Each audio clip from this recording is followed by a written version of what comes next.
হ্যাঁ গো, তুমি একটা কথা বলি, রাগ করো না। কি বলবা বলো।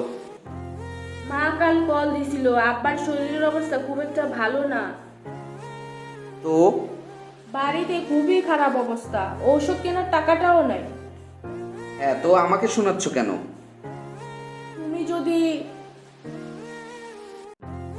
কিছু টাকা দিয়ে সাহায্য করতা। আর আর কি? হ্যাঁ, না মানে আমাকে একটু যেতে দিতা। দেখো, আমার কাছে ওসব টাকা টোকা নাই।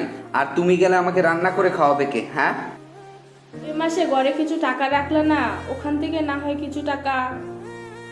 এই শোনো, ওই টাকাটা আমি রাখছি নেপাল ঘুরতে যাওয়ার জন্য, তোমার বাবাকে দেওয়ার জন্য না। মানুষটা অনেক অসুস্থ, ঘুরতে তো পরেও যেতে পারবা। এই, আমাকে জ্ঞান দিতে এসো না তো। গিয়ে রান্না করো, যাও, ঘর সামলাও। জ্ঞান দিচ্ছি না, মানুষটা আমার বাবা, আমারও তো কর্তব্য আছে তাদের পাশে দাঁড়ানো। হ্যাঁ, তো যাও, নিজের টাকা দিয়ে কর্তব্য পালন করো। আমি টাকা কই পাবো?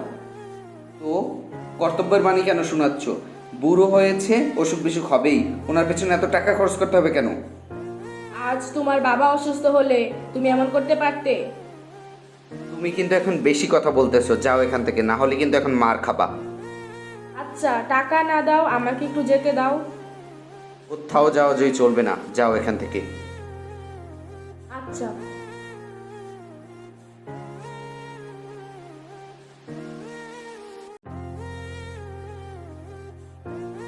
এই, এদিকে আয়। বলো। আমার মানিব্যাগ থেকে টাকা চুরি করছিস তুই, শেষ পর্যন্ত নিজের ঘরেই চুরি করলি। আমি কোনো টাকা চুরি করিনি।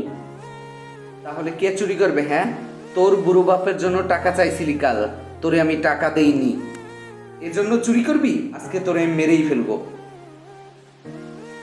কাল রাতেই আমার বাবা মারা গেছে।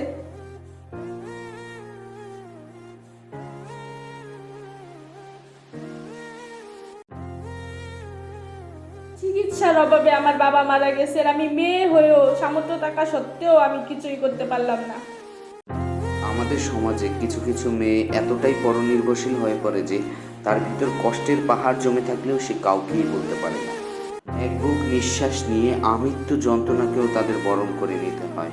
এই ভিডিওটি যদিও কাল্পনিক, তবে বাস্তবের সাথে অনেকটা সাংঘর্ষিক।